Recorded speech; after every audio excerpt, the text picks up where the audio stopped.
This is the world's most used hardware wallet brand on the planet, and I've used my Ledger Nano X since 2019, so that's almost 7 years ago right now. And not even once has this wallet failed me. It has worked actually quite perfectly. But this might be the last time or in a long time that I buy any new Ledger wallet. And I thought I would talk about that, my honest experience, and walk you through what has happened with Ledger over the past years. And I will let you draw your own conclusions. And of course, I want to hear your thoughts as well. So let me know in the comments as we go along what you think about Ledger. Quick context first for anyone newer to this. Ledger is a French company founded in 2014.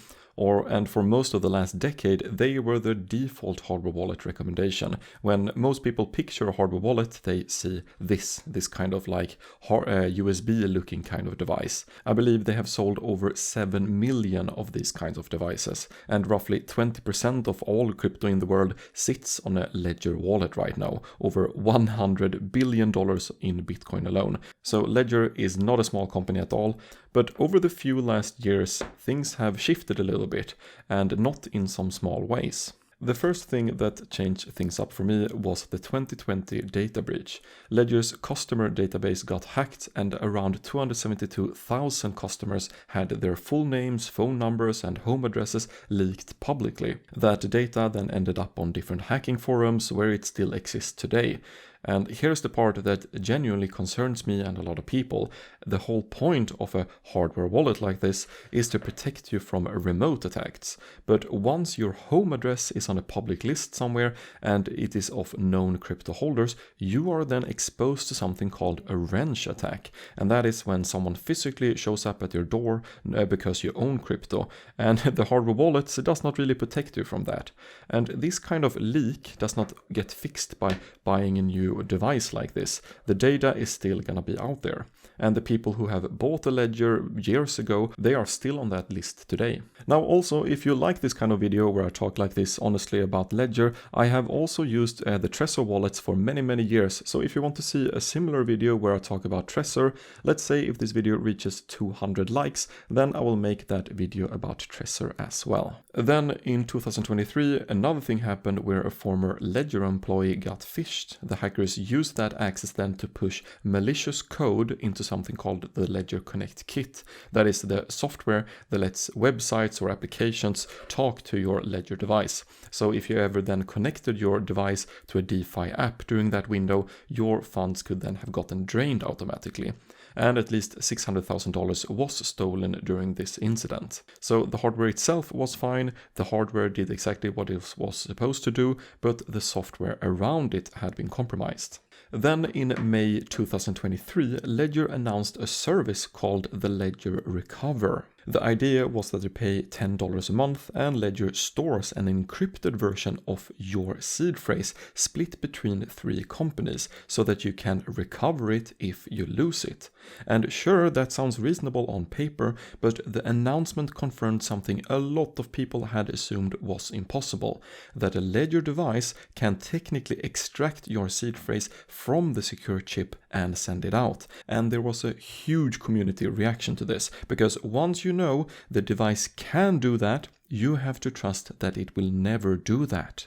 You will have to trust that no firmware update ever will be pushed that does this without your knowledge. And this Ledger Recover service is optional, which is fine, but the capability now exists in every Ledger device, and that is not something you can opt out of. You either accept that or you don't. And then again, this January 2026, another data breach happens, this time through Global E, a third-party Ledger uses to process orders of these devices. So customer names, emails, phone numbers, order details, all got exposed again. So that is not really bad luck anymore, that is starting to look like a pattern. And then we also have this what happened to the Nano S. In May 2025, Ledger ended software support for the Nano S device after 9 years.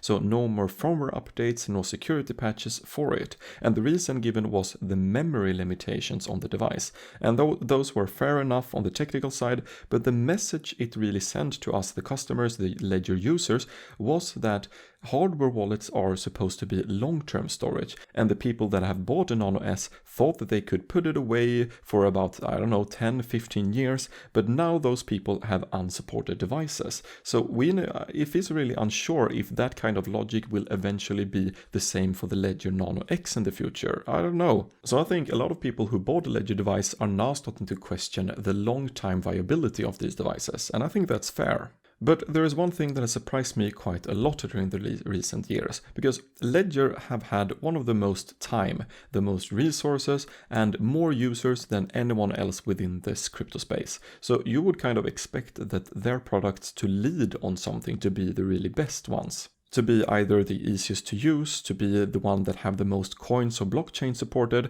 to have the best DeFi integrations, to be the cheapest, having the best price. You can pick any category at all pretty much, but right now I don't think they lead in any such category.